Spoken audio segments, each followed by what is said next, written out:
Okay, so today we are going to look at very strong disorder and prove that very strong disorder always hold in dimension 1.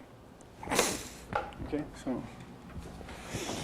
And depending on how things go today,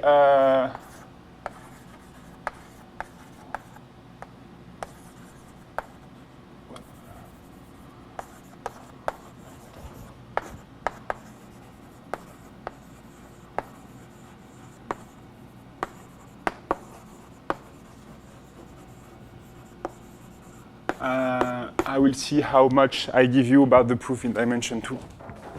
The proof is relatively simple in spirit, but when you start to write things, it becomes more complicated. So, okay, so let me recall what we did last time. So, we proved that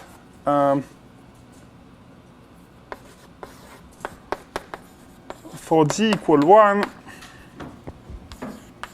the expectation of square root of Wn beta is smaller than, okay, so I think it was basically something like that. Twice exponential minus some constant times beta square n to the 1 minus alpha. And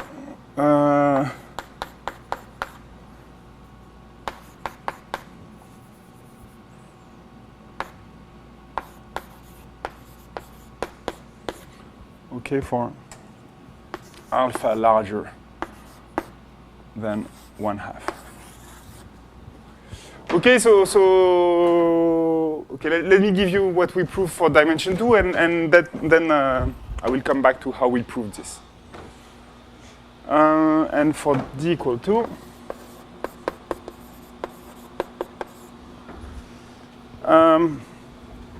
we had proved that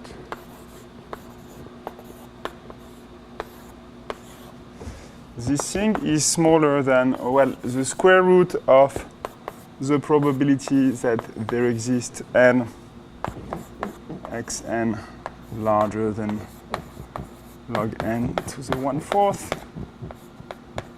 times square root of n. And exponential, okay, minus c beta square log n 1/2. Okay, and this thing here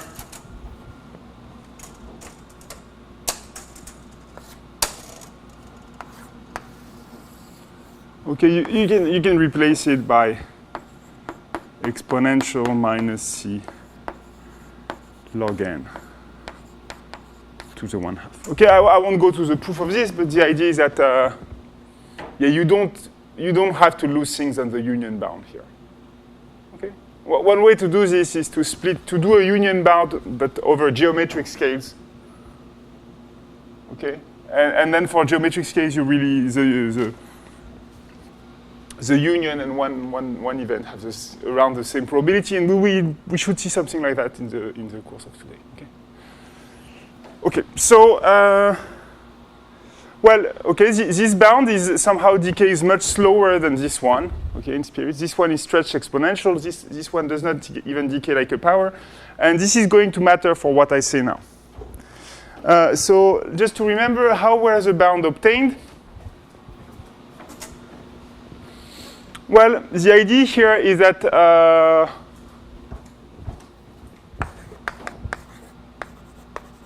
we used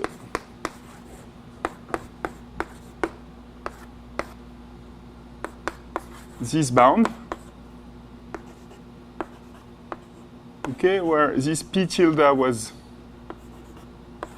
the tilted measure, okay, and we knew that this tilted measure, it was just a modification of the measure on the environment where basically we kept Gaussian everywhere, but the mean, okay, so this is L, we were adding beta to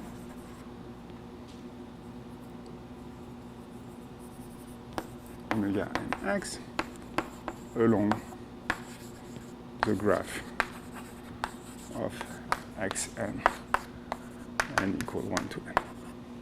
Okay? So we are shifting the values of omega by beta on a path.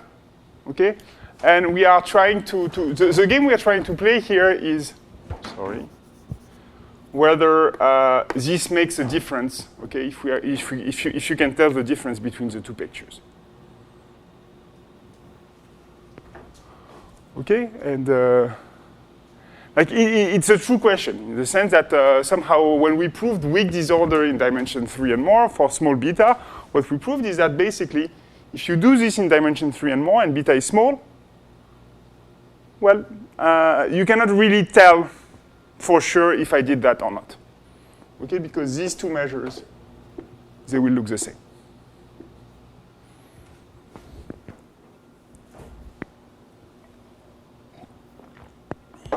Okay, so the way to track this path was basically, well, to look at the mean of omega in a certain region. So for d equal 1, we looked at a box, okay, which was of length n and width n to the alpha to make sure that the path was staying within that. And what made things work is that basically, well, this shift of the mean here was larger than the typical fluctuation you observe in the box. Okay, this starts to be not true in dimension 2, even if you take the box to be, well, the smallest you can, which is square root of n. So in dimension 2, we did something different. Well, we considered a box which was rather like this, and we took, a non-uniform mean, okay, giving more weights to these things there. Okay, so, well, we are going to try to apply this to prove, to apply these techniques to prove very strong disorder. And you will see that some things will work. Okay, basically, all the ideas are there, but some of them will need to be heavily modified to make things work when you want a proof of very strong disorder. Okay, and a final remark, which is a bit trivial but important. We have not proved very strong disorder yet. To prove very strong disorder, you would need to show that this decays exponentially fast, okay? And even in dimension 1, where we have a relatively good bound, well, this does not decay exponentially.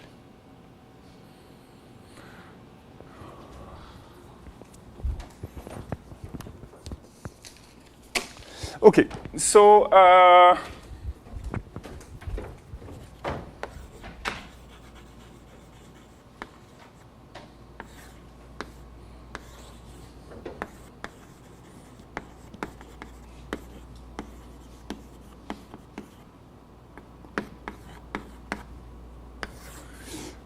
so the big idea to prove very strong disorder is to reduce the statement about very strong disorder to something for finite n. Okay?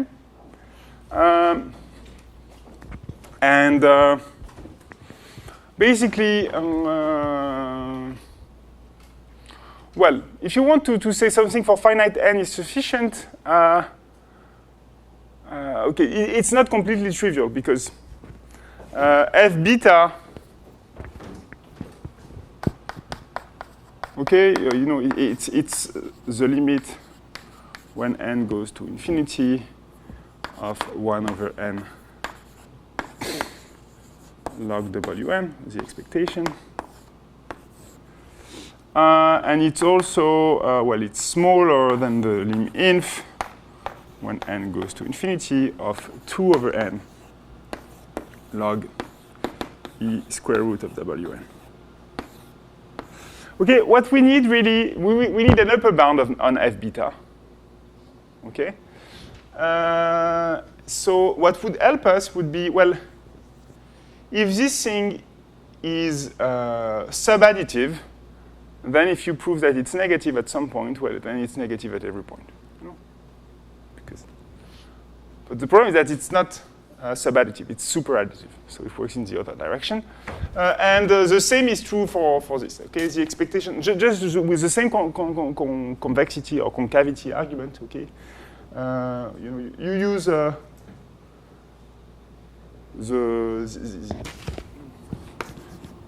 Wn plus m equals sum of theta nx, whatever. W and x. Okay, when you use this thing here, okay, you have the same concavity argument that tells you that this thing is actually super additive. Well, this thing is super multiplicative, so that this thing is super additive. Okay, so what we will do is basically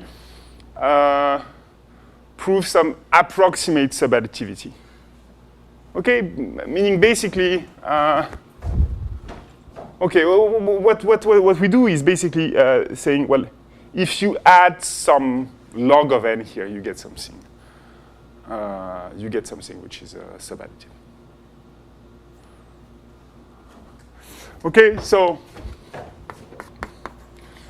for any n larger than 1, okay, f beta is smaller than 2 over n log 2n plus 1 to the power d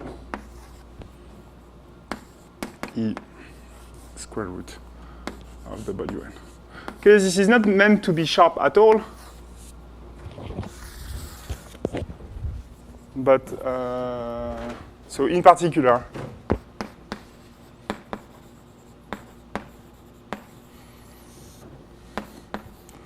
two n plus 1 to the power d times expectation of square root of wn is strictly smaller. Yeah, if this is strictly smaller than 1 over square root of e, then f beta is smaller than minus 1 over n.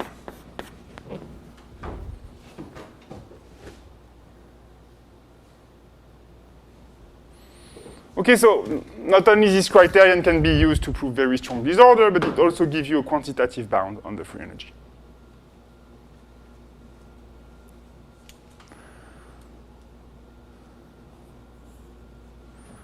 Okay, so let's see why this is interesting before proving it. So I'm going to erase here.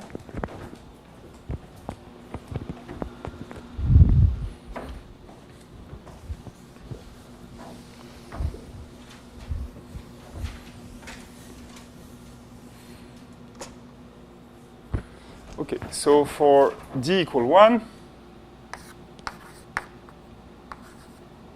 if you want to, because this is a corollary, but I won't write the statement. I will just write the proof. So for d equal 1, okay, this thing decays faster than the power of n. So by putting it there, at some point, it's smaller than 1 over square root of e. Okay, so therefore, we have very strong disorder. So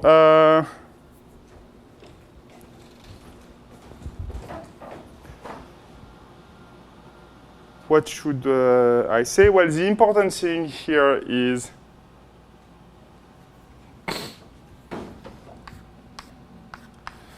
if beta square n to the 1 minus alpha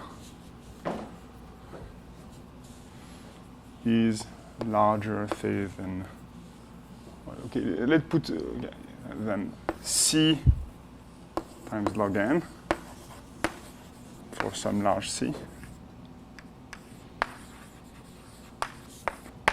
Okay, basically, this c here is to overcome.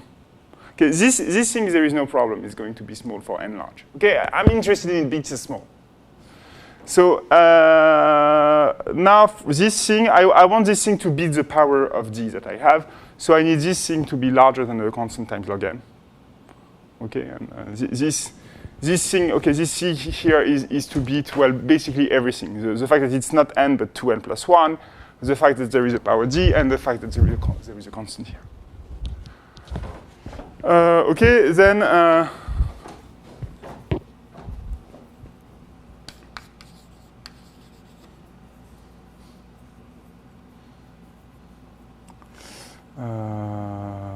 E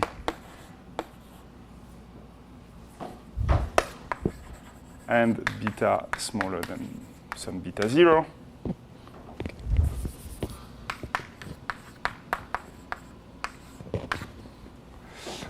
Then this is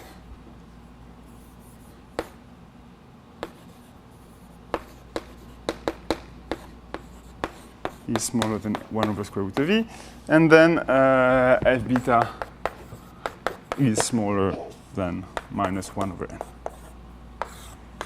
Okay, so if you try to optimize this, okay, to take the smallest n such that this is true, well, okay, you have to invert a function, which is not super nice, but when you have to invert things with powers and log, what you can say is basically that log of n has to be the same in order as log of beta. So in the end, it's not so hard to invert. And what you get is that, that f beta is smaller than minus some constant times beta square over log beta times 1 over 1 minus alpha. Okay, so this means, okay, because beta is arbitrary, okay, this means that f beta is smaller than beta 4 plus little o of 1. Okay. This is by taking beta tends to 1/2. Alpha tends to 1/2. Okay, this exponent, you can make it as close as 2 as you want. And in fact, okay, instead of taking n to the power alpha, you can take square root of n times some power of log. So this little o of 1 here, it's really some log powers of beta if you want, if you really optimize this strategy well. Okay, so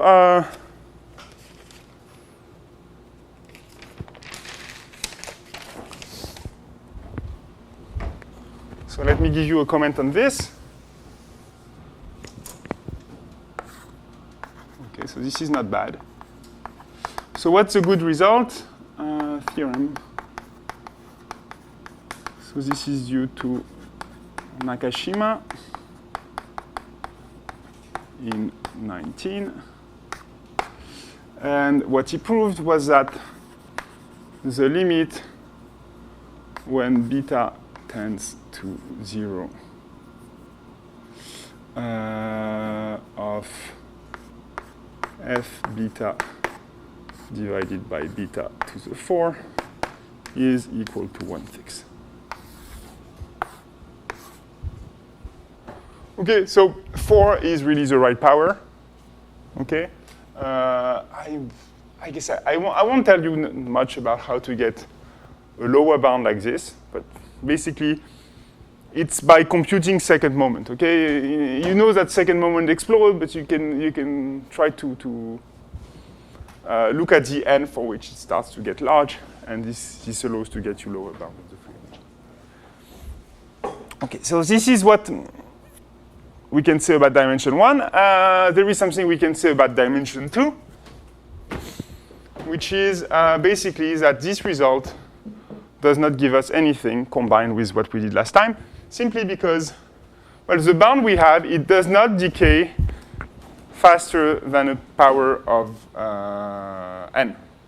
Okay, and it's not a matter of our choices. Okay, like, yeah, I've chosen this. Okay, here this log n to the 1/4 is arbitrary, but if I take any other power, it won't help me very much. Okay, and yeah, it's kind of borderline. Basically, I can get as close as log n that I want. Okay, but if I got log n here, it would be bad because I would get n to some small negative power, and I need n to the power. Well, the power, I mean, here this factor here that goes to 0 is important. Okay, so in dimension 2, it's a bit delicate because things don't work, but just barely. So we just need a small improvement. Okay, so we'll comment on that later on. And for the moment, I guess we should still prove that lemma. Any questions so far?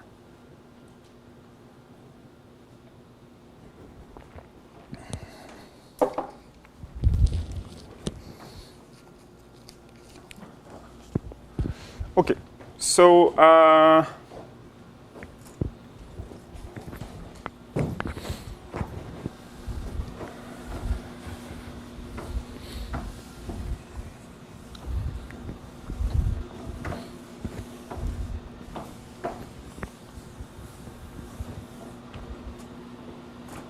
okay, our starting point is really this use of Jensen's inequality. Okay, you have 1 over n expectation of log Wn, which is smaller than 1 over 2 over n log of expectation of square root of Wn. Okay, so which gets you exactly this. And here, okay, the important thing is that, yeah, you can think liminf, basically, because you know that the limit here exists. So you need to show that this converges exponentially to 0, but you need to show that this converges exponentially to 0, but you need to prove it only along a subsequence. Okay, so what we are going to do is we are going to show that, okay, we fix n, okay, which is good because n is fixed in the statement of the lemma. And we prove that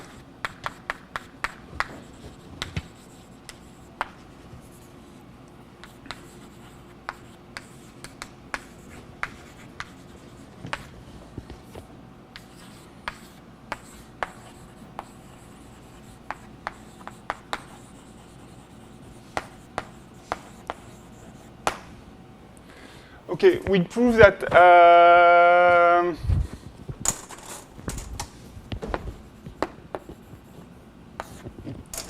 if you take the expectation of the square root of the partition of multiples of n, this decays exponentially in m, which is the multiple you take. Okay, and what is star? Well, star is, of course, our assumption here.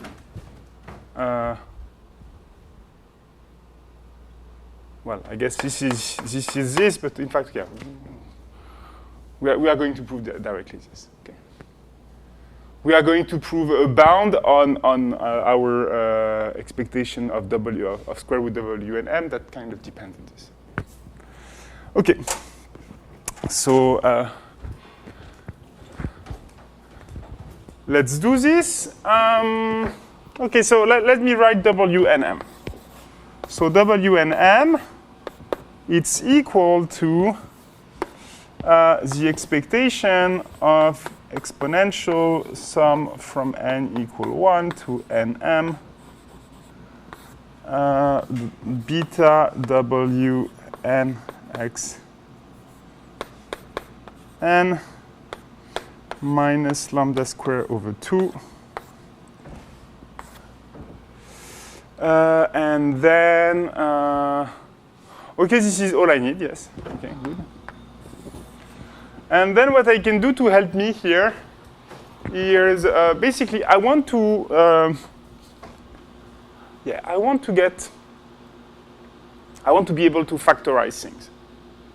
Okay, this is the key to get some sub-multiplicativity. So if I want to factorize things, well, I don't want to do the usual factorization that I did there where I have lots of coefficients here. So what I'm going to do is basically I'm going to fix the intermediary points, okay? And the cost is that I will have a big sum. So what I do is I sum over x1, xn in ZD, okay? And then I put here the indicator that for all I in 1m,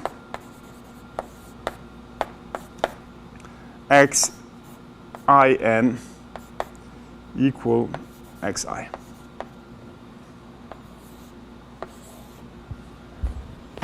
Okay, the sum of all these indicators is equal to 1. So this is the sum of all the parts. Okay, and now the right thing is that because here I have fixed all intermediary points, okay, this thing here is going to factorize.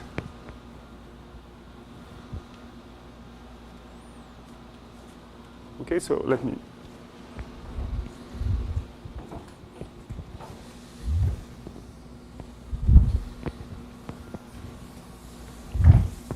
Okay, what I'm doing here is basically this thing.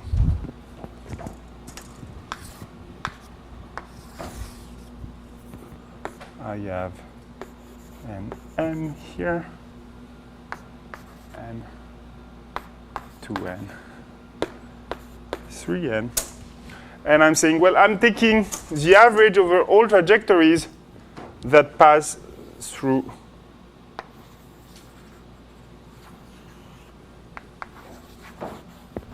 okay, I'm just drawing two trajectories that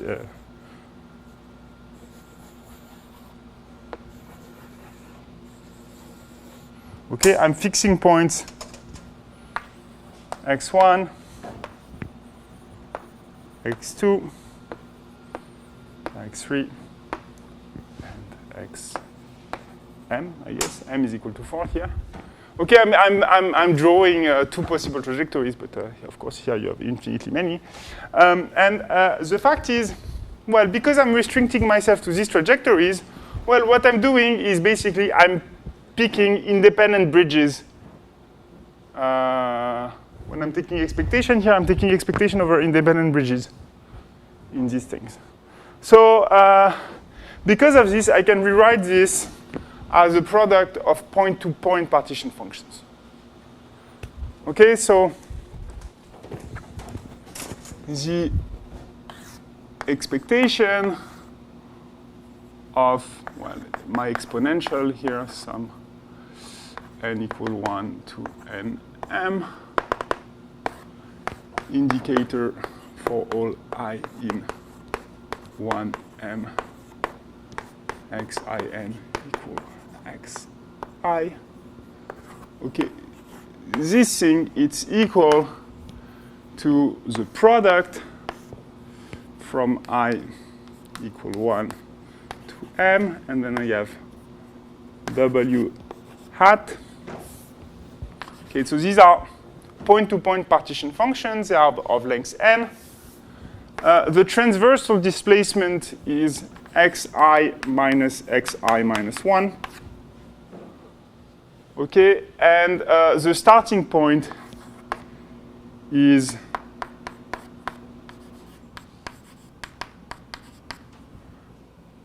I minus 1 and xi minus 1.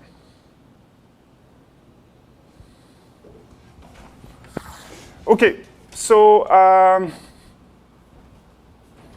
okay, let me rewrite things. So now what I can do is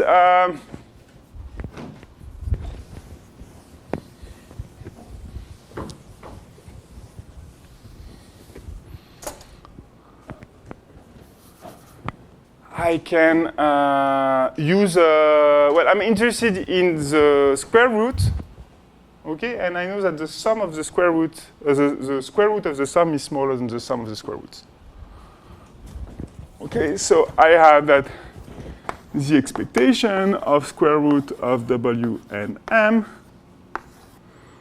well, it is smaller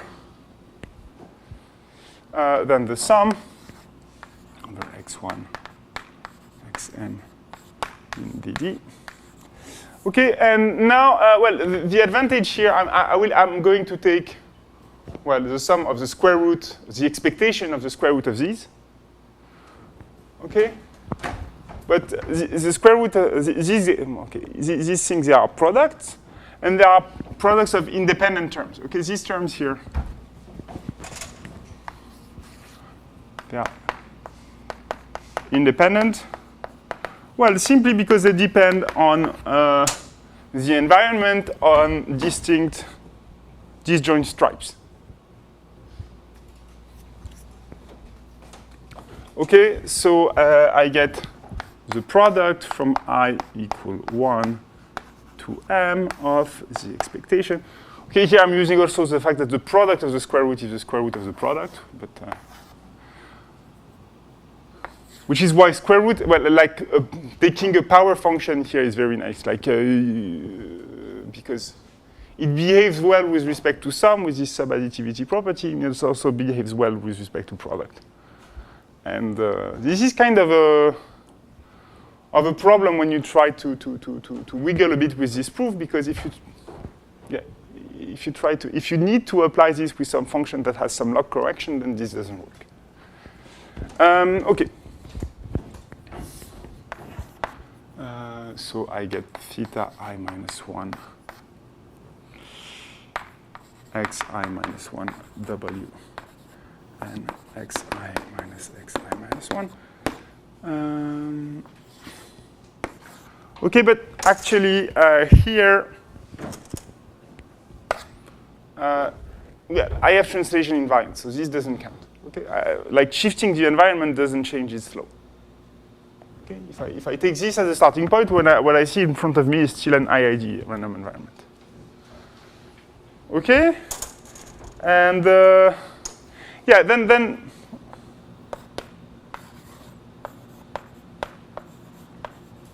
so I can use a change of variable yi is equal to xi minus 1. Okay, with okay, here we have taken by convention x0 is equal to 0. And okay, so this is bijective. Okay, if you apply it like this is in. So this is really just a reorganization of the sum. Here you get this.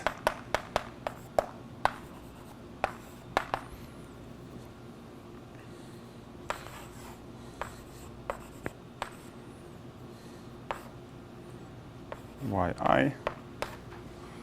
Okay, and now this is all good because you get sum over y in ZD.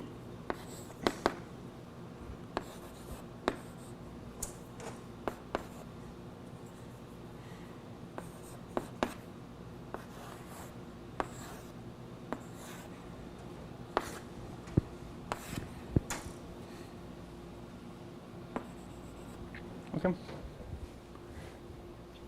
Yeah, here it's not difficult to see that what you have really is, you can factorize stuff. Okay, this is just this sum to the power m. So yeah, what we prove actually is that, well, in some way that perhaps that this quantity is sum multiplicative in a way. Okay, this is, okay, so yeah, basically, now to conclude, we just need to find a bound on this which is related to that. Okay, but this is not complicated. Okay, so what we have is that, well,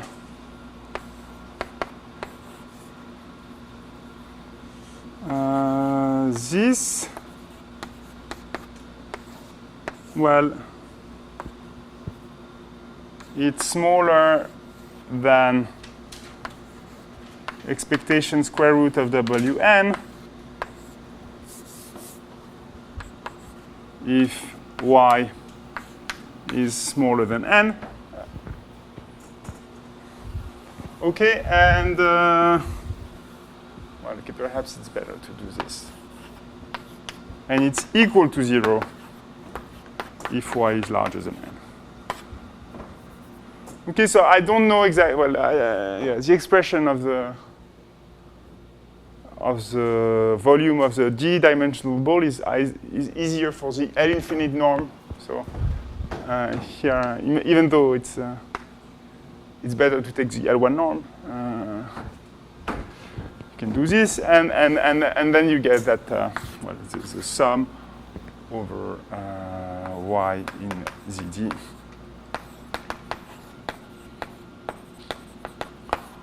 Well, okay, this is smaller than 2n plus 1 to the d times exponential square root of w.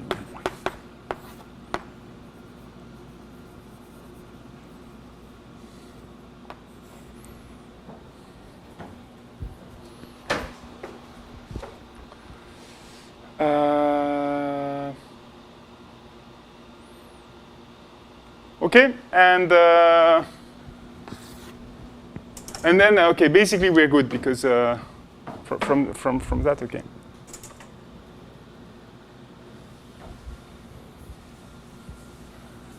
Let me complete the proof completely. So what we have is that 1 over nm, okay, 2, okay, if you want, 2 over nm, expectation log of e square root of w and m. Well, this is smaller than 2 over m, 2 over n log expectation 2n plus 1 d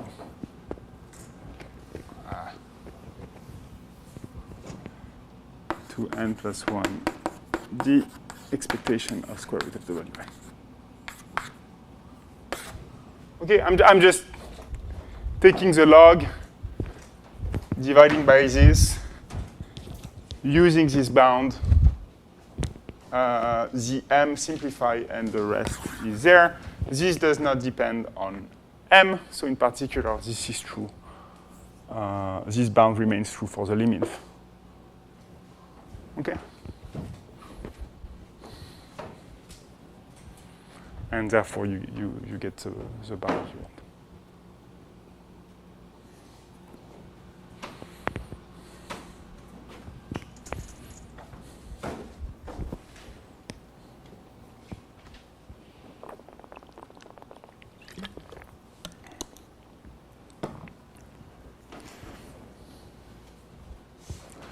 Okay, so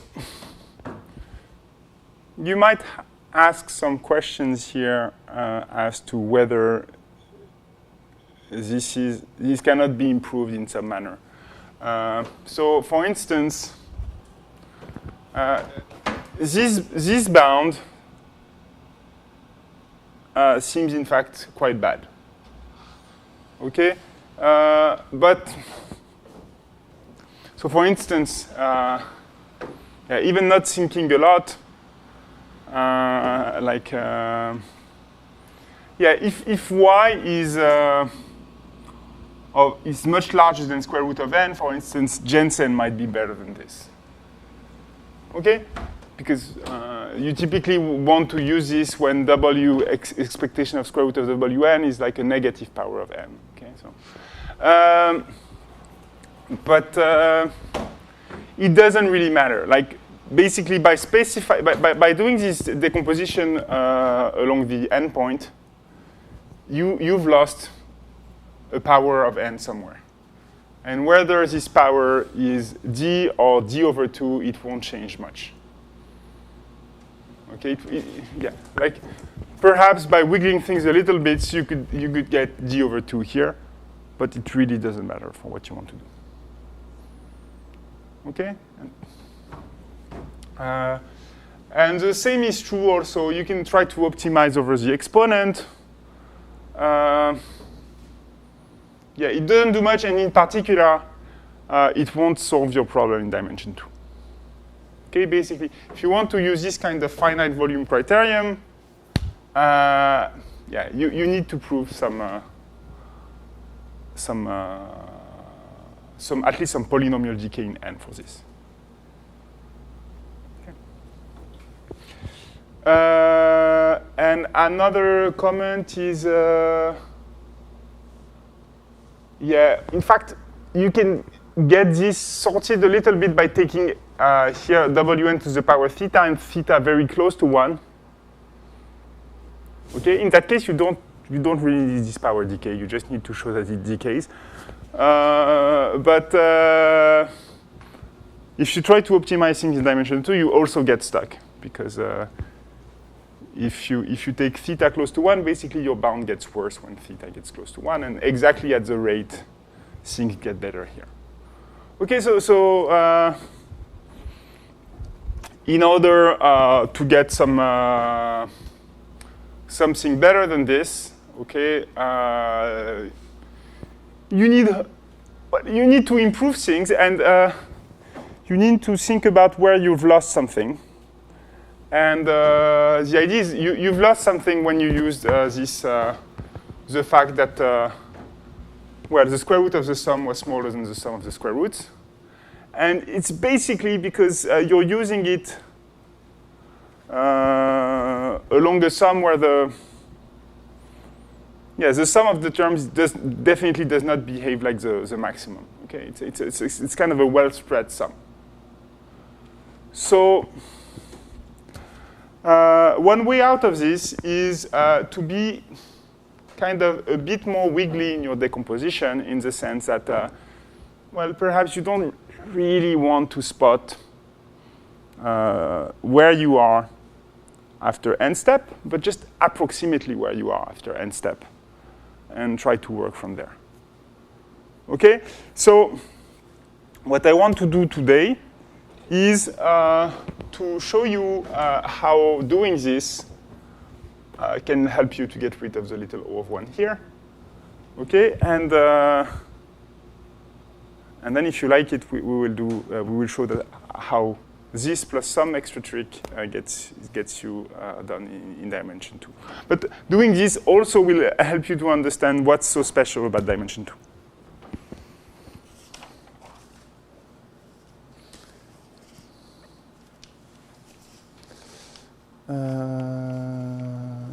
Okay. Any question?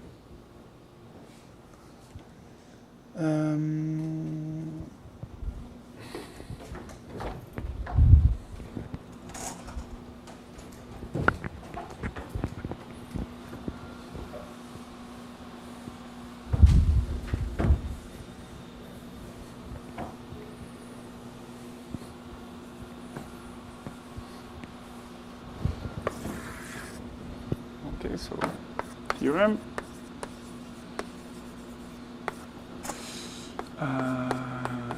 F beta is smaller. Okay, so d equal 1 for all beta, let's say in 0, 1, F beta is smaller than c times beta to the 4. Okay, and again, for this proof, okay, like when we proved the bound on, I will consider that the environment is Gaussian. The proof works without changing anything if the environment is not Gaussian. Okay, yes. So this was part of my PhD,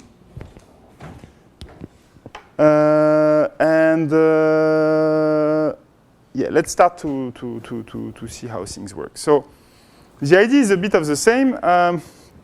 We are going to look at the partition function for a multiple of n. Okay, and we will choose at the end what n is, but basically n will be something like beta to the minus 4. Okay, because our objective is to show that f beta is smaller than minus 1 over n. Okay, a bit like what we have there. Okay, so, and we are try to bound the expectation of this partition function. Okay, so let me draw a picture.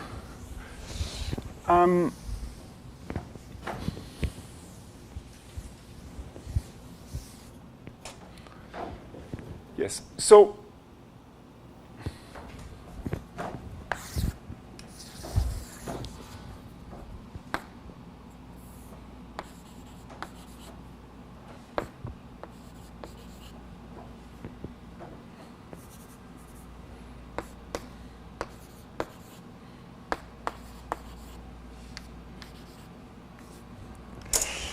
and yes, what's the idea here?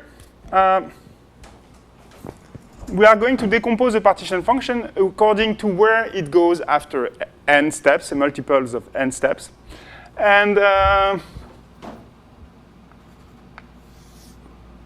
we don't want to lose too much in the process, so we don't want to decompose in too many things, basically. We want to use to decompose things in like finitely many blocks for each step.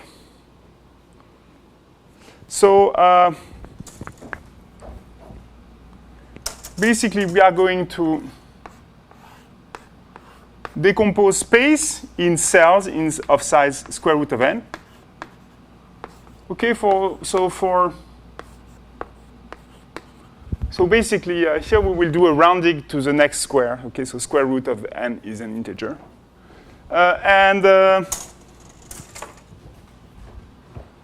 If I have a trajectory, I will just record which of the cells I have intersected.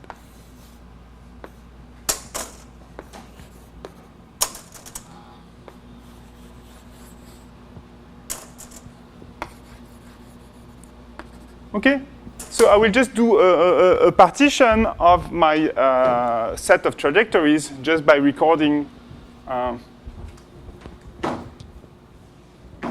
where we go through. Okay, so I will define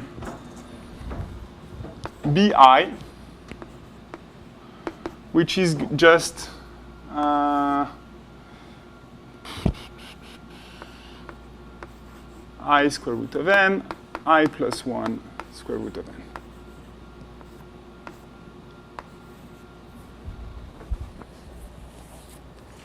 Okay, and W and M, it's equal to the sum over I in the M, W and M I. Okay, where W and MI, it's equal to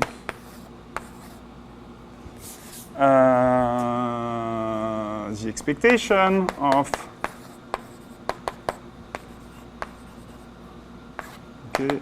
this exponential here. Okay, okay, let me write it once.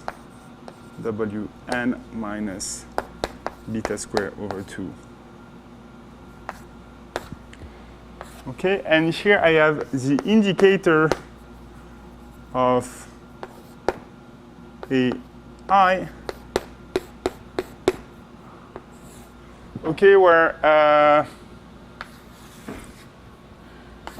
AI, it's okay, the set of x's such that for all I in, okay, let's put let's start from 0 here, and I put xin in pi. Xij, okay, xij, xjn in bij. Okay, and I take I0 to be equal to 0. Okay, just I'm extending my vector by 0 just to. Okay, so Like clearly, this is a part. Like if you sum along all I, this gives you a partition of the space. Okay, just because the BI's are a partition of Z.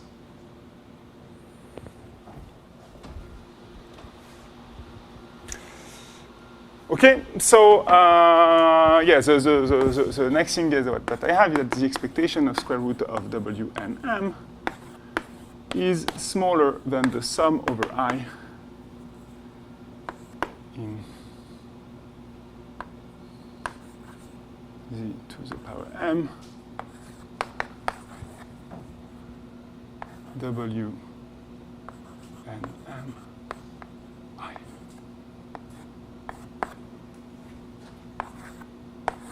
Okay, so yes, I mean, in terms of cardinality, things didn't change. Okay, I'm still summing over like infinitely many i's for each step. Okay, in fact, only finitely many of them are non-zero, but finitely many here it means square root of n because I can go at distance n. But like only finitely many counts. Okay, because these things will kind of decay rapidly when the distance goes. Okay, so this is what matters there. Like on this horizontal scale, okay, I've really taken the blocks that are of the same width of the typical fluctuation of the walk. This is what's going to happen.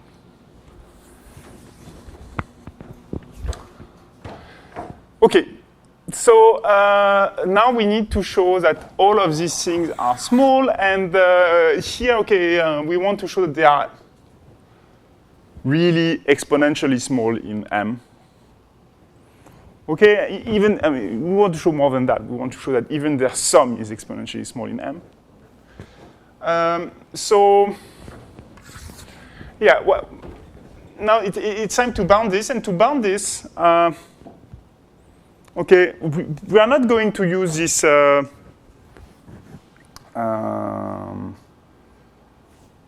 okay, we are not at least going to use directly this, the tilting measure and try to look at two different events. But we are going to use what was at the heart of it, which was the use of the Cauchy-Schwarz inequality. Okay, so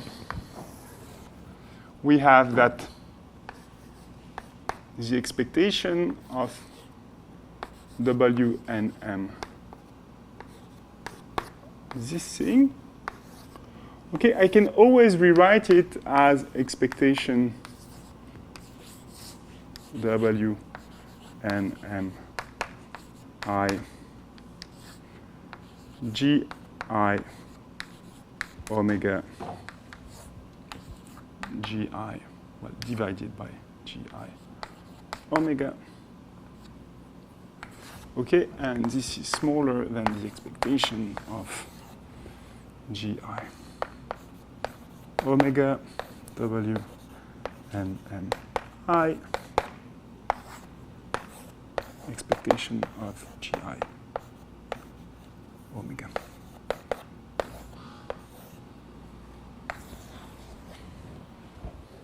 Minus 1.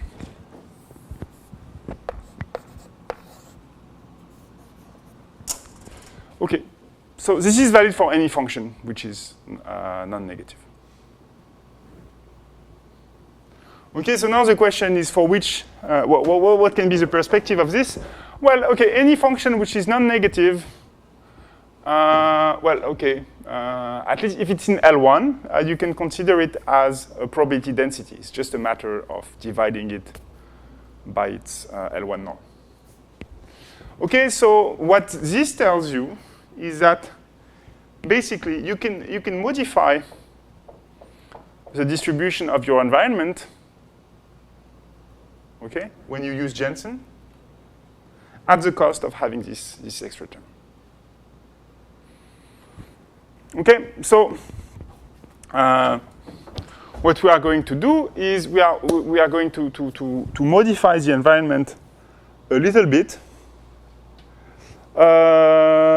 in order to make this thing, okay, this expectation much lower than this thing, okay, but in a way which is not too costly here. Okay, and the way you have to think of things is not too costly means not too costly per block. Okay, here I have a chain, if you want, of m blocks. Okay, and I want to consider cost per block.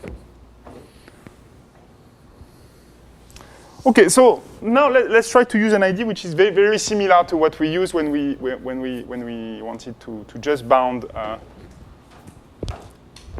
this thing. So what we can try to do is just to make the environment, well, lower, smaller everywhere. We can make omega. We can shift omega everywhere. Okay, so you can do this just by taking an exponential tilt of the environment. Well, okay, of course, if you do it really everywhere, it has infinite cost. But you can make it in a cell, which is sufficiently big, okay, and then hope that with large probability, your trajectory would remain in the cell. So this is exactly what we are going to do. Okay, so what we are going to do is we are going to try to basically, okay, so yeah, for some reason, I don't know, I think it's easier to write things if I'm taking the starting cell as a starting point. So I'm going to, okay. Okay, so this is r times square root of n, where r is a parameter which I'm going to choose large at the end, but not depending on it. Okay, and this is r times square root of n. So I'm taking some margin, okay, to make sure that the environment stays within there. Okay, and I'm taking all these blocks.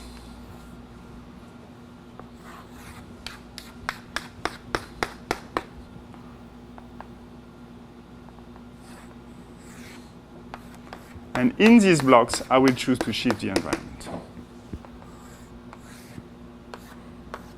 Okay, and sometimes the trajectory might even go out of the block. But I hope that this will not happen too often.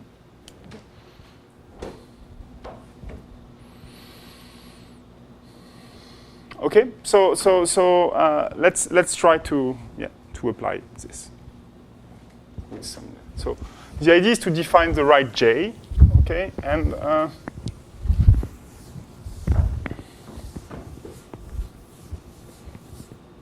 any questions so far?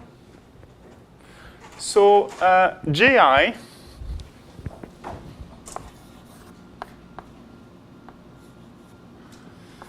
well, it will just be some multiplication, okay, from J equal 1 to M. Okay, and then I will have here, well, no, it's G, it's not J. G, J, X, I, J minus 1, I guess. Omega.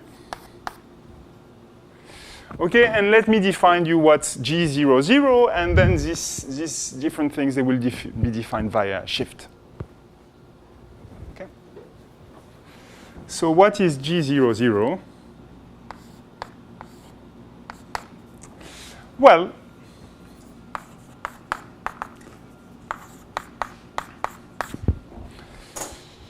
I want to lower the mean, so I really want G to be smaller for high values of omegas.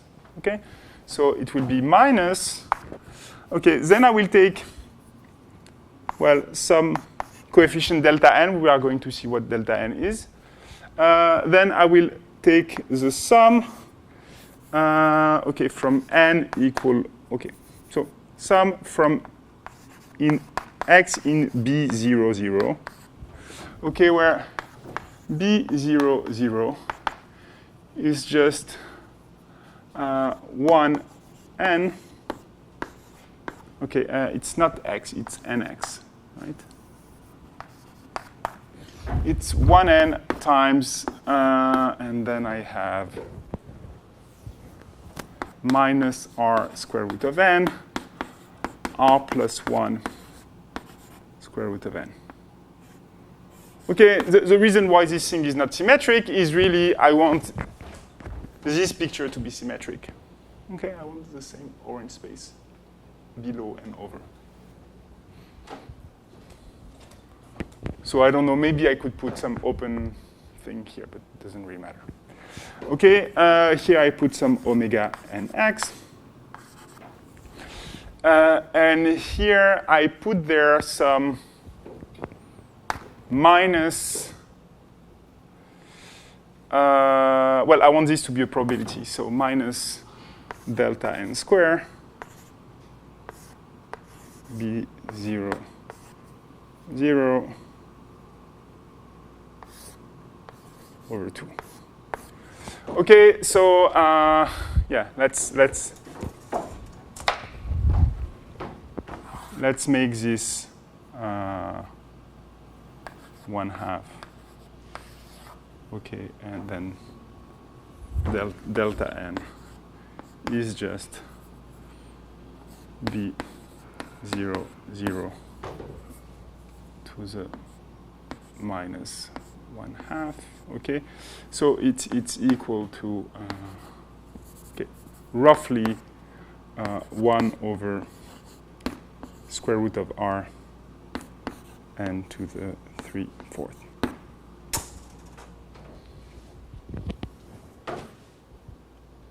Okay, I have a factor 2 maybe somewhere, but I don't really care. Okay, so the idea, I don't want to change my measure too much per blocks. So I want this thing to be, for instance, a standard Gaussian. Okay?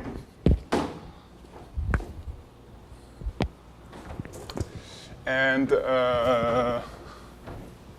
okay, now if I define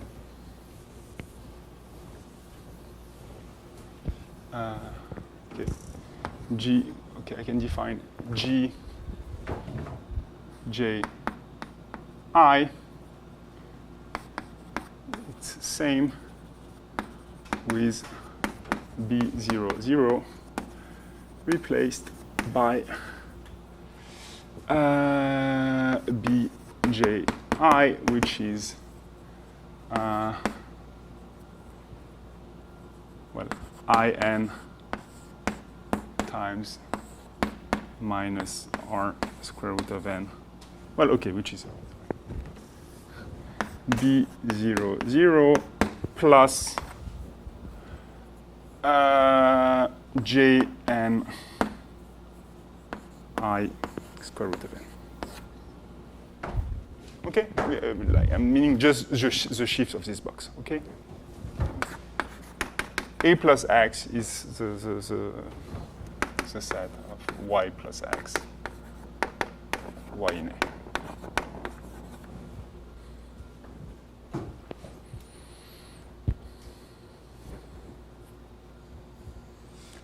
Okay, so the good thing is because I'm shifting time, okay, the time stripes, they are disjoint, so these things, they are independent. Okay, and okay, like GI is a probability density.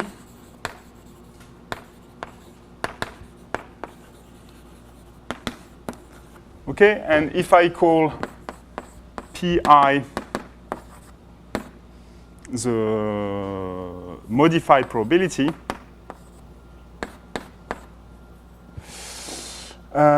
what we have is that under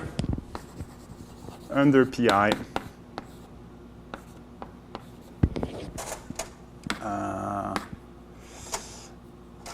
the mean of omega nx is equal to minus delta n times the indicator of the union from I equal 1 j equal 1 to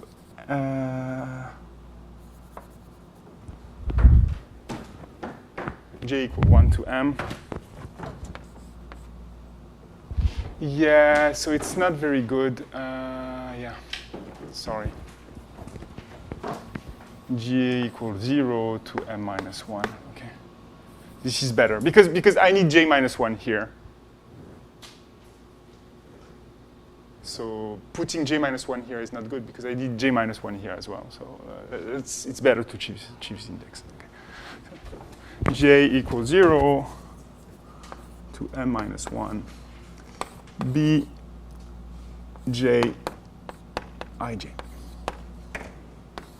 Okay. This change of measure is just I'm shifting the mean of the omegas. Okay. I'm just keeping the covariance structure. So all the things are still independent and of variance 1 and Gaussian. It's just that the mean is shifted in these orange boxes.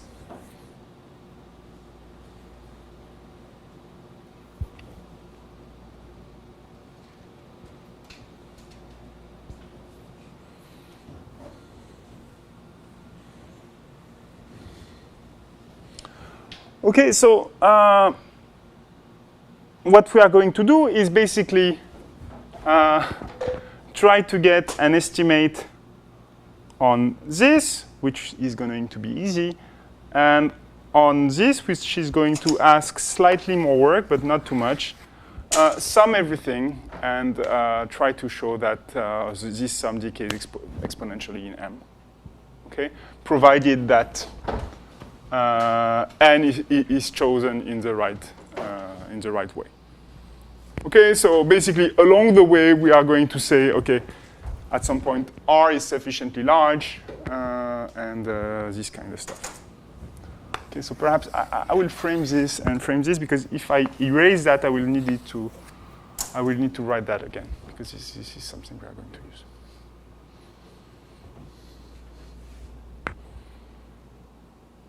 Any questions so far?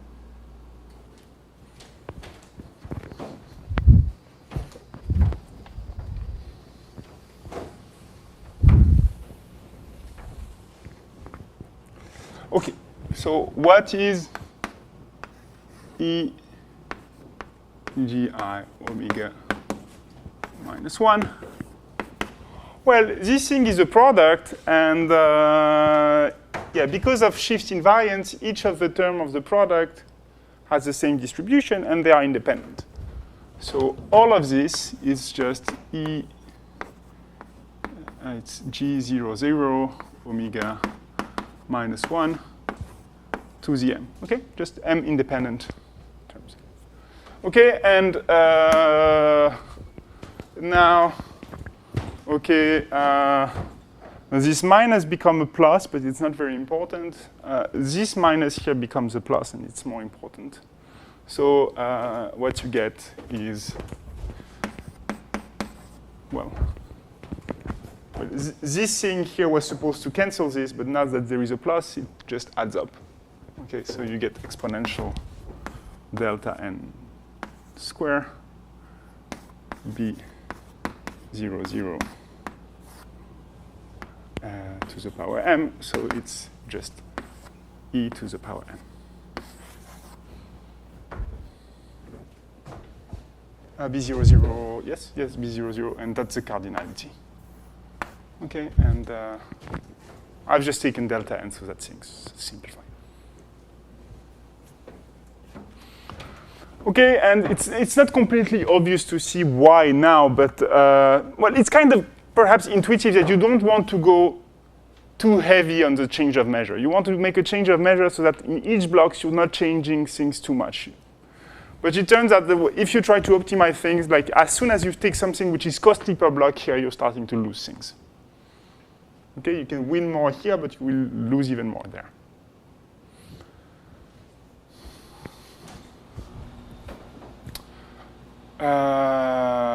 Okay, so yeah, this won't be a problem. We had to show that the rest was decaying exponentially fast, so now we just have to yeah, erase the factor e to the m more, but this is not a problem. Okay.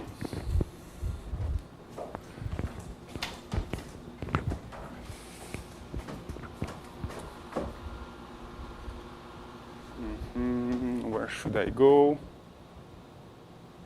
Well, perhaps just here, right? Okay.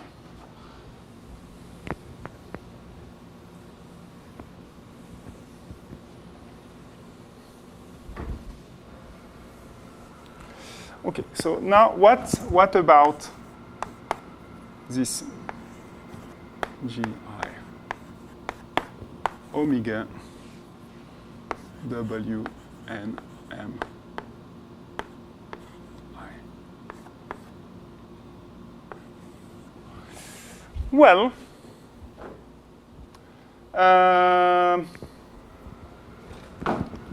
so what I can do here, I can use Fubini, okay? So I'm going to rewrite this as follows. So EI W and I. And now I can rewrite it as a standard expectation provided that I'm shifting my omegas. Okay, because the distribution of omega under that, it's the same as the distribution of omega minus delta n times the indicator of this region under the original measure. Okay, so this is because of equality in law. So here I have exponential sum from n equal 1 to mn. And I get beta omega n xn minus beta squared over 2. And then I get the indicator. Okay, then I get minus delta n. Okay, here I have the expectation. Minus delta n times the indicator that n xn belongs to the union from j equals 0 to m minus 1 b I bj ij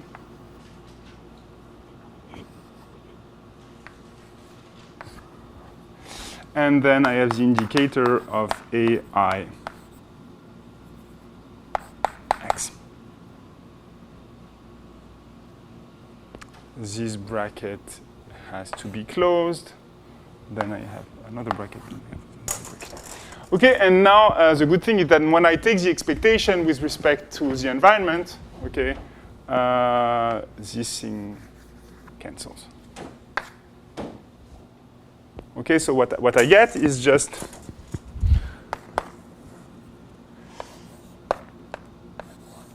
expectation exponential sum from n equal 1 to n m indicator n xn okay, minus delta n in the union from, oh, sorry, minus beta delta n. Okay, I have a beta in front of omega, so I get minus beta delta n.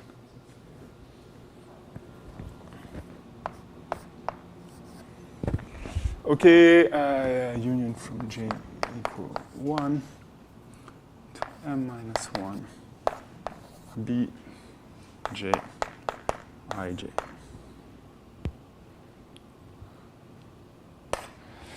And then I have the indicator ai x. Okay, so well, okay,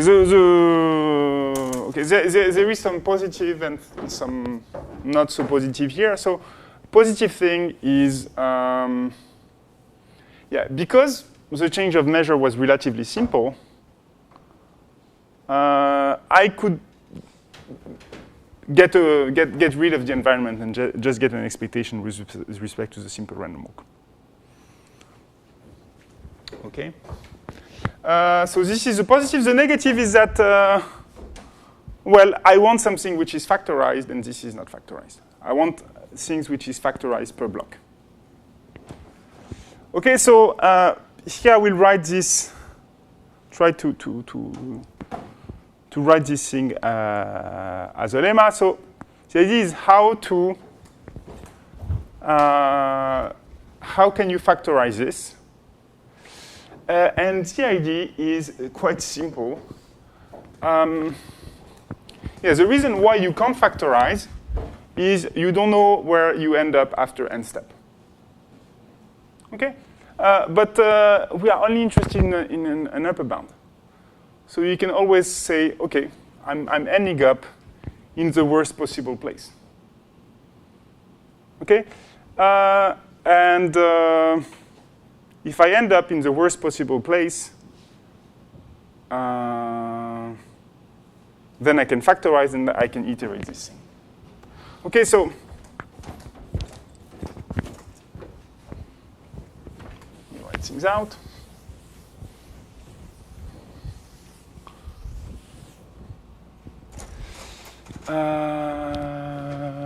Okay.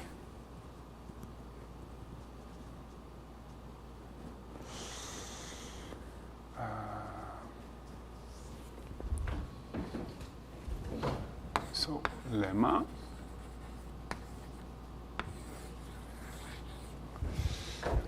So the expectation of the exponential of minus beta delta n, sum from n equal 1 to nm.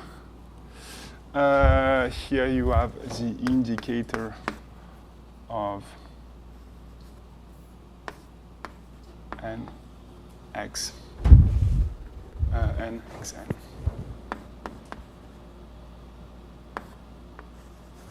In the union from j equals 0 to m minus 1, bj ij minus 1. Then you have the indicator of ai of x. Then this thing, it's smaller than the product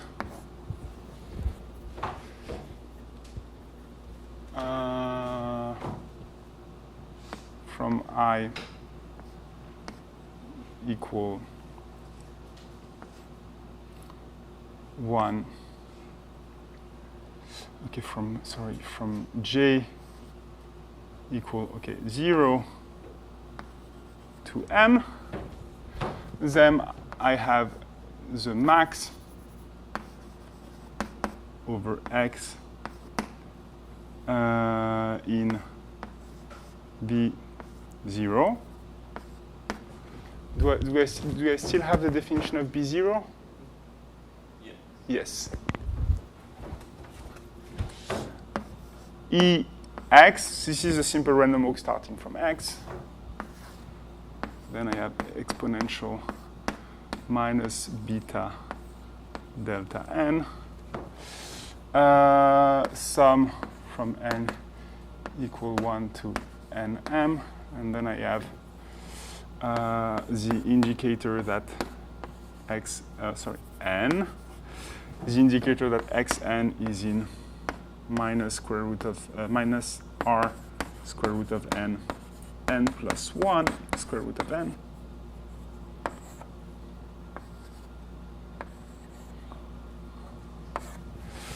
And then I have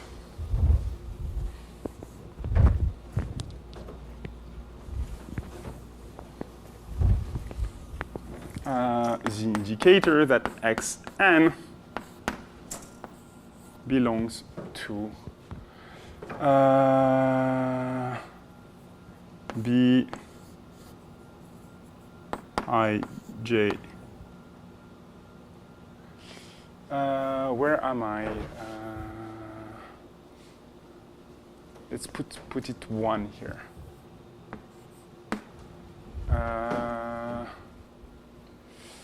Bij minus ij minus 1.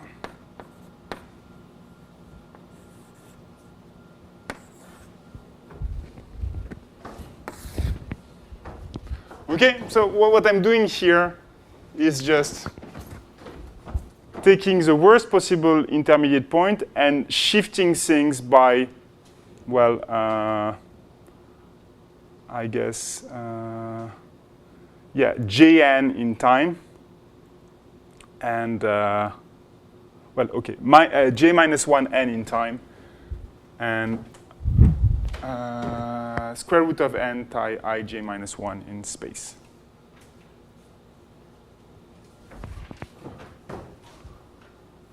Okay, and the proof of this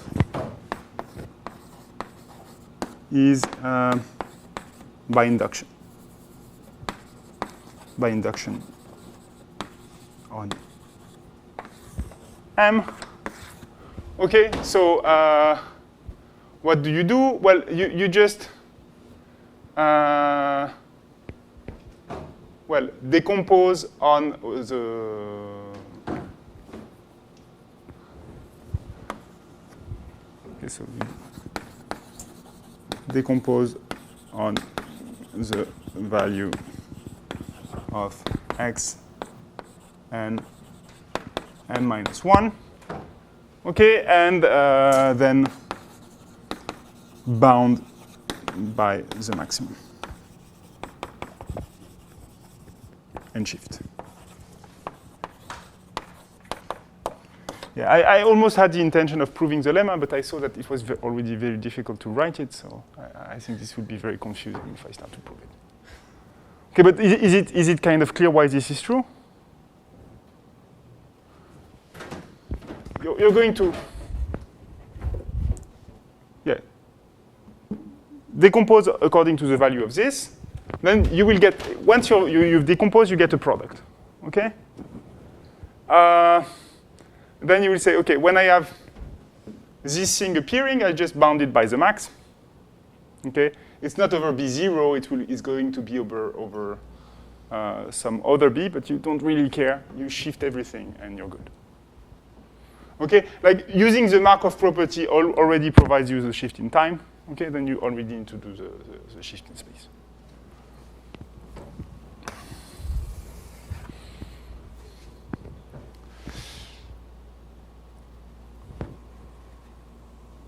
Okay, and now the good thing is that now that this is factorized, we can factorize everything.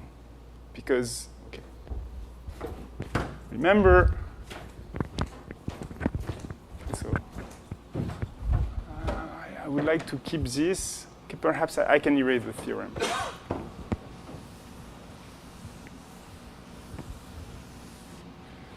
So, yeah, we have that expectation of square root of W and M. Well, it's smaller.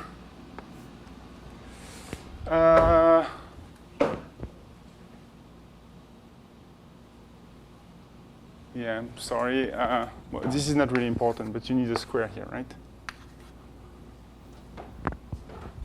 So, or you need square root here. Okay, so this thing, it's, okay, so this is smaller than, okay, so I get here the square root of that, okay, which does not depend on I, so e to the m over 2. Okay, and then I get the sum over I of the square root of e I w and m I. Okay, and now I'm just going to replace this by that. Okay, and I'm just going to make a change of indices here so that these will be my new indices. Okay, like uj is equal to ij minus 1 minus ij. just like we did in the previous lemma. Okay, so what we get overall is that this is smaller than en to the 2 times the sum over I guess,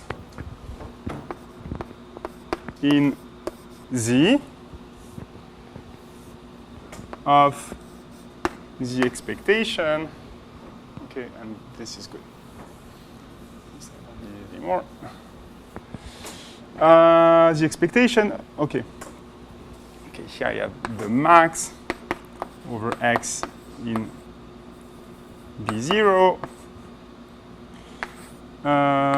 exponential minus beta delta n times the sum from n equal 1 to n, indicator n xn in r square root of n minus r square root of n, r plus 1 square root of n. And then I get the indicator that xn in bi.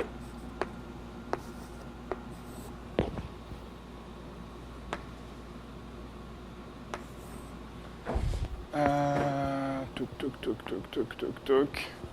And the sum over I is here, and here I have a square root.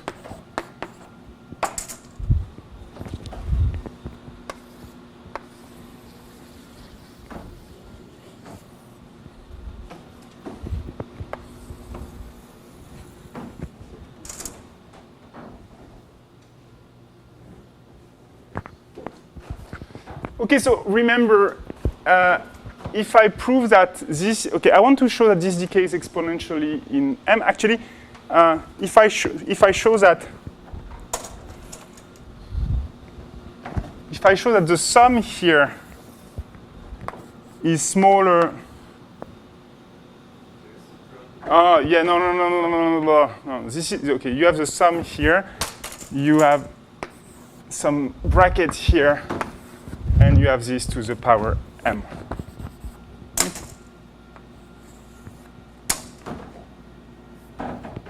Was it the question? No. They said there's the product.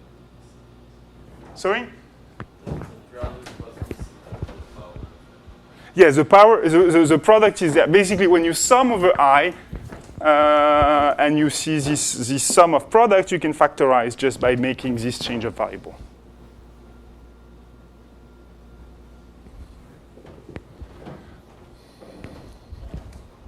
Okay, so yeah, you have this exponential m over 2. Here you have something to the power m. If you show that what's in blue here is smaller than e to the minus 1, then you show that everything is decay like exponential minus m to the power 2, minus m over 2, and therefore, so.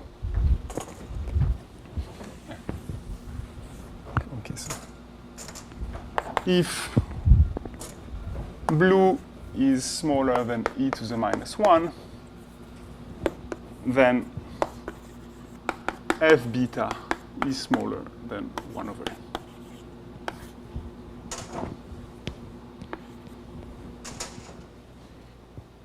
Okay? Because, well, you have this two, the two that came from Jensen inequalities that we know. Okay. So you just have to show that this thing is small. So we are, okay, this is what we were looking for, if you remember. The lemma of Comets and Vargas was saying, well, if you have something which is smaller than n to the minus d, then the free energy is smaller than one, the free energy is smaller than minus one over n. Here, okay, it's not exactly the same thing, but you get if something is smaller than something finite, then you're good. So basically, this is where you've gained this thing about this power.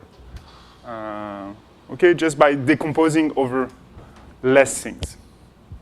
Okay, so it remains to show that this is small. So, okay, let's do it. Let's do it, and here we have a sum over I. So the first thing we will do is we will throw away most of the terms. Okay, basically, this is annoying, and this is also a bit annoying. So we are going to throw away these two things.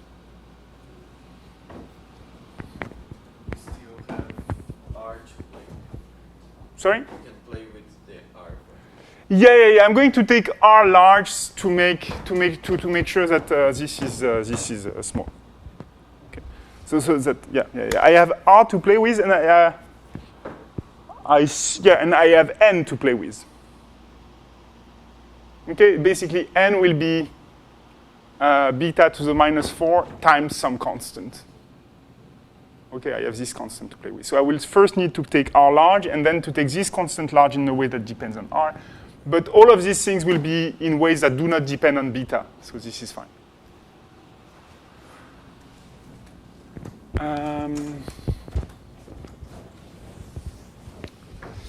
Okay. So,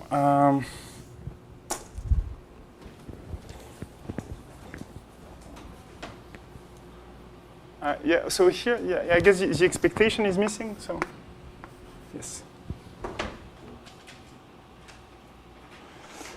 Okay.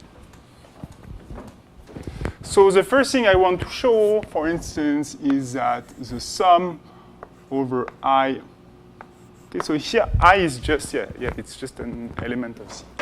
So sum over I larger than A. This is another parameter we want to play with. Okay. So the sum over I larger than A of max Px x in V xn in Bi. Well, this is smaller than 1 over 2e. Okay, I want overall to have a bound which is 1 over e. So what I can say is that for A large, that if I take A large, but in a way that depends on nothing, okay, then this thing is going to be small. Okay, and this thing, it's really like I'm just taking away the exponential, which is smaller than 1. So this is really an upper bound. So the first thing I want to do is throw away all the terms that are for big x's, so that it's not for big i's, so that I have a finite sum here.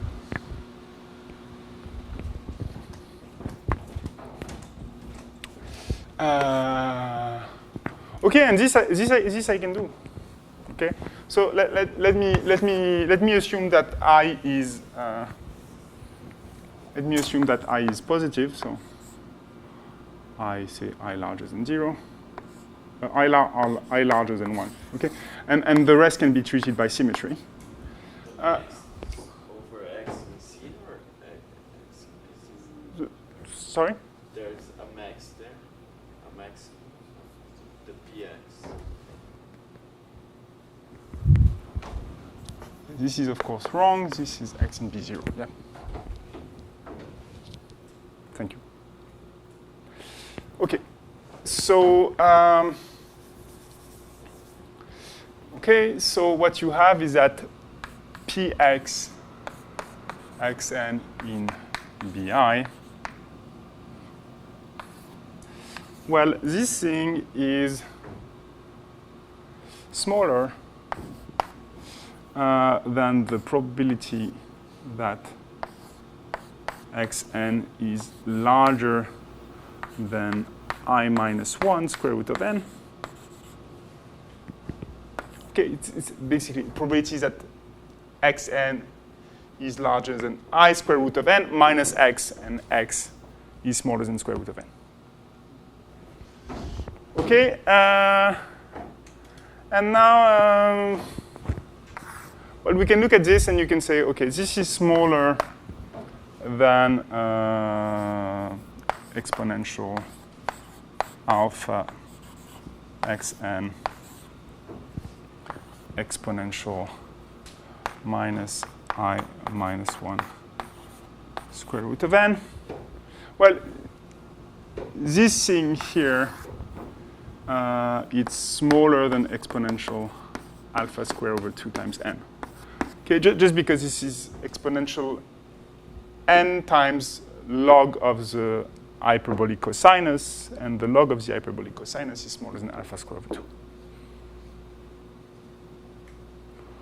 Okay, basically, what I'm saying here is, well, if you look at the even moments of xn, or if you look at the even moments of x1, because this is all that matters, because afterward, then they are smaller than the moments of a Gaussian. And this has to be true because the moments of xn are the smallest moment of a variable that has variance 1. Okay, because basically x squared is a constant. Okay, for a Gaussian, x squared is still a variable, so it can have. Okay, so. Okay, so yeah, you get. I guess here you get alpha, and in the end, okay, you get that this is smaller. Okay, this is smaller than exponential minus alpha square over 2, alpha square n over 2 minus I minus 1 alpha square root of n. And yeah, you get a bound which is exponential. Well, exactly what, well, basically because you're bounding by Gaussian here, you get the Gaussian bound. Exponential minus I minus 1 square over 2. Okay, so this thing is summable in I. So if you take A sufficiently large, you will get something small. And this works both sides. Okay. Like, not that this expression is symmetric, but actually for I smaller than, for minus I, this gets better because you don't need this minus 1. Okay, so we need to bound the rest. So the rest, okay,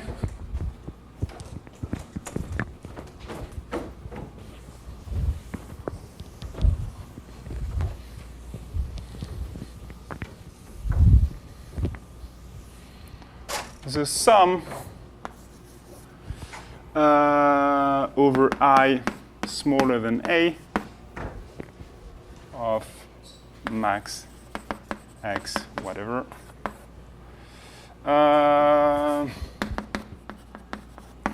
this is smaller than, well, I'm just taking the number of terms and I'm taking away the indicator.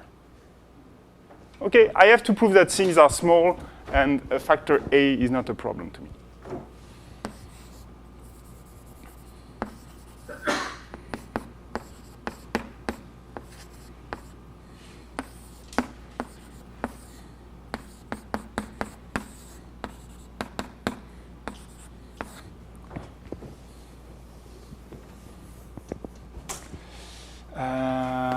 Omega, yeah. Minus delta beta delta n sum from n equal 1 to n. And here I have the indicator that xn minus r square root of n r plus 1 square root of n.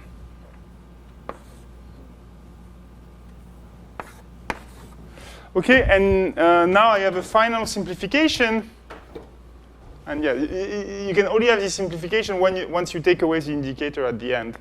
But yeah, now you can take this away if you take this 1 here. Okay, so the reason is, yeah.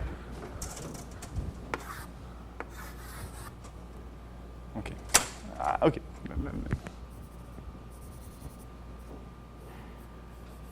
I can take this x away. Let me do this. I can take this x away if I put this here. Okay? And now I can take the x away here if I erase the 1 here.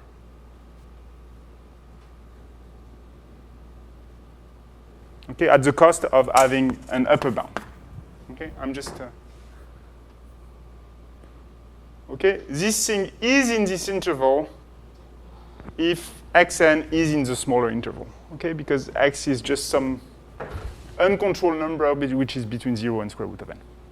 Okay, so all of this is smaller than 2a plus 1 times the expectation of exponential minus beta delta n times the number of n in 0n, in 1n, such that xn is smaller than square root of r square root of n.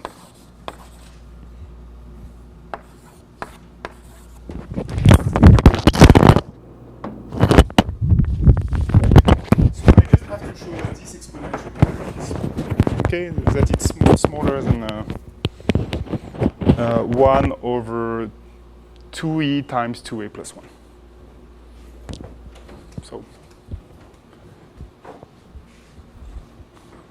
okay. So this is the final step, okay.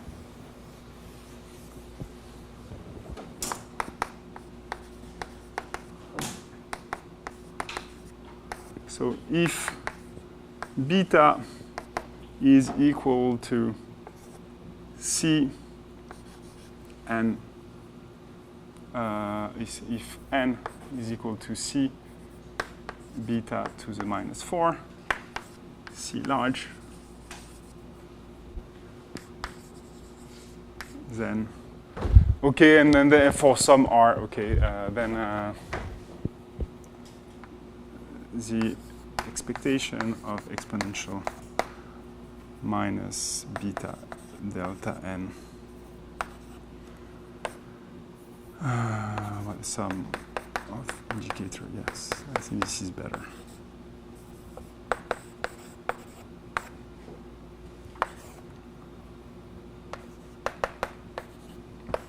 This is smaller than 1 over 2e 2a plus 1. Okay, and if we prove this, and we have proved that the free energy is smaller than 1 over n, which is the claimed theorem.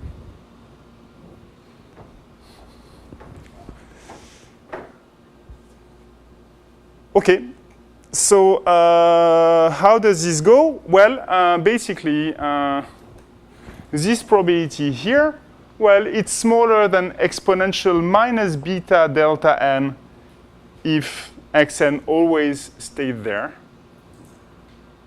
And this exponential is smaller than 1 if it goes out. So the thing we want to bound, okay, now we can erase this picture finally.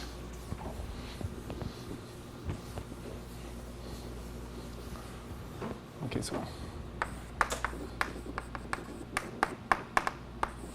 well, it's smaller than, well, the probability that there exists n in 0n xn larger than r square root of n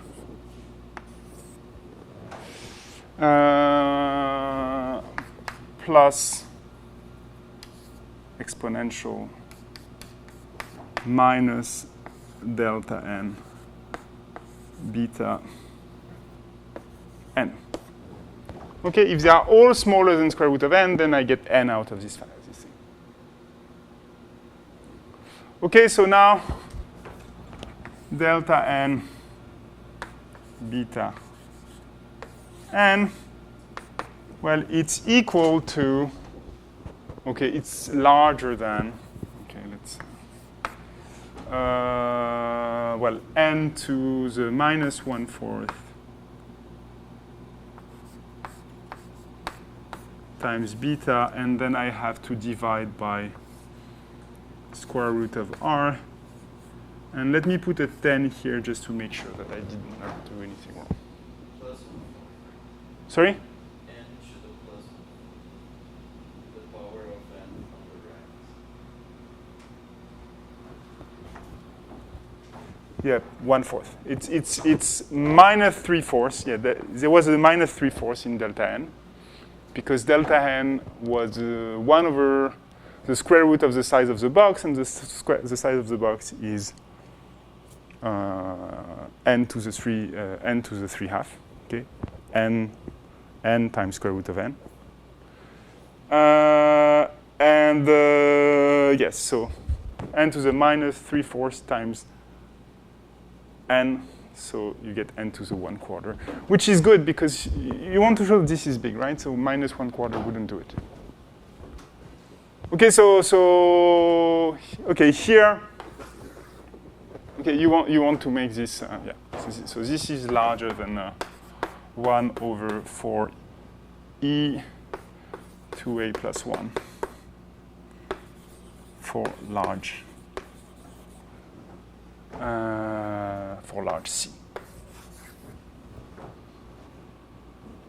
right? This is a big point here. You get c to the 1/4, and this has to, well, cancel this. No, this is large. Okay, this is larger than that. Sorry. This is larger than log 4e 2a plus 1. This is what we want to beat, right? This 4 is just 2 times 2, okay, because we have 2 terms, so I just want to show. Okay, so it remains me to prove this. Okay, so let's do this as a final lemma, and we'll be good. So this is the second time I will use stopping, like optional stopping time for martingales. Okay, so the probability that there exists n in 0 n such that xn is larger than. Okay, this is symmetric, so I don't really care about the sign here. The probability that this is larger than square root of n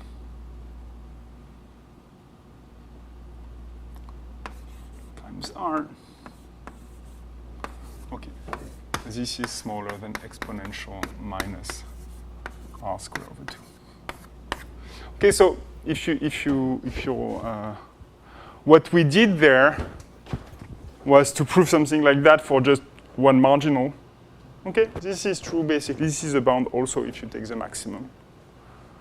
Okay, which shouldn't surprise you. You have this bound for the Brownian motion, for instance.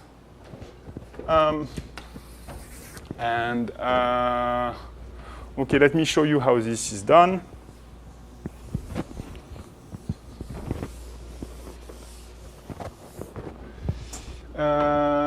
Okay, so what I'm doing here is I'm considering the martingale Mn, which is exponential alpha xn minus log hyperbolic cosine alpha times n. Okay, it's a martingale simply because it's a product of independent variables of mean 1. Okay. So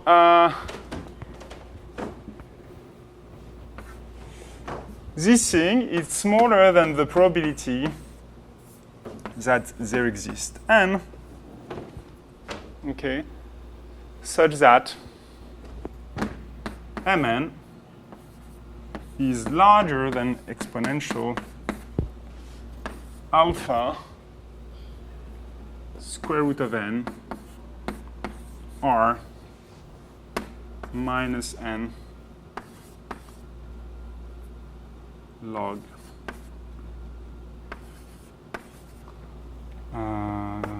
coshyperbolic alpha.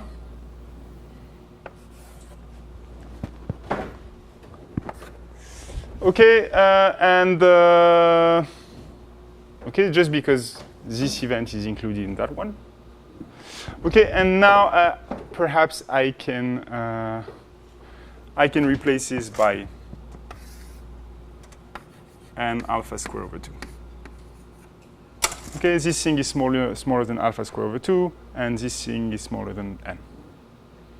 Okay, and I'm just making the event bigger. Okay, so now I have that, well, m0 is equal to 1. So the probability that I ever reach a level has to be 1 over this level. Okay, so this probability is smaller than E alpha square root of r minus n alpha square over 2. And you take alpha to be equal to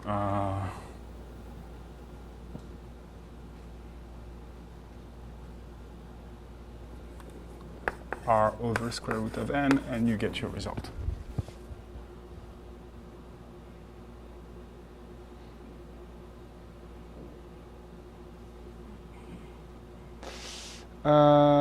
Except for something, right? Okay, everything seems to be twisted here. It's minus that. Yeah, there is a minus, and so there is a plus. Okay, well, there is a okay. No, it's on the right. It's exponential. Oh yes. You're right.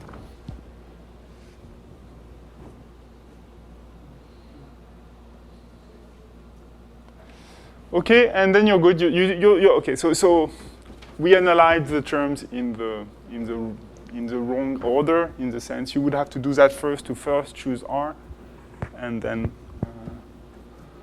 choose C as a function of R and A. But yeah, overall, all is good, and we have proved the result. Okay, so this makes us very happy, not only because we have proved the result, but also because now we have a method to that could work possibly in dimension 2. So the good thing is that, yeah, now we're not losing this power of n. Okay, and we just have to use basically we have to use one change of measure argument in each block. Okay, the problem if you remember that this change of measure argument, yeah, it really depends on the fact that the size of the block you're considering when you're taking the square root it's smaller than n. Okay, like this is you get delta n times n, and in dimension 2 delta n would be exactly 1 over n. Okay, because it would be well, square root of n squared times n. Okay, but this is not a problem because we have another argument. Remember, when we wanted to prove just strong disorder, not very strong disorder, we said, well, yeah, but it's not, homogeneous mean is not the way to go. You have to shift more things that are more likely to be visited. And the problem here is that by the nature of your block argument, you lose all information about your starting point. Meaning that basically everything has the same likeliness to be visited. So we have to try to find something else, to try to use this idea in another manner. And the final thing that makes things work is that, yeah, if you're visiting this point, this space-time point, then things in this paraboloid are more likely to be visited. Okay, so somehow this is what you have to build on in order to find the right G to do things in dimension 2. Okay, so how do you define this, and do you want to know about the argument in dimension 2 next time? So that's the final question. Yeah. Okay.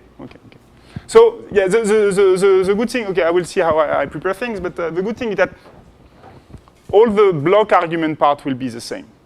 So I may not. Yeah. Okay. I will repeat things, but you will not be scared by the notations because now you know that it's scary and you have to live with it. Okay. So, okay, see you tomorrow.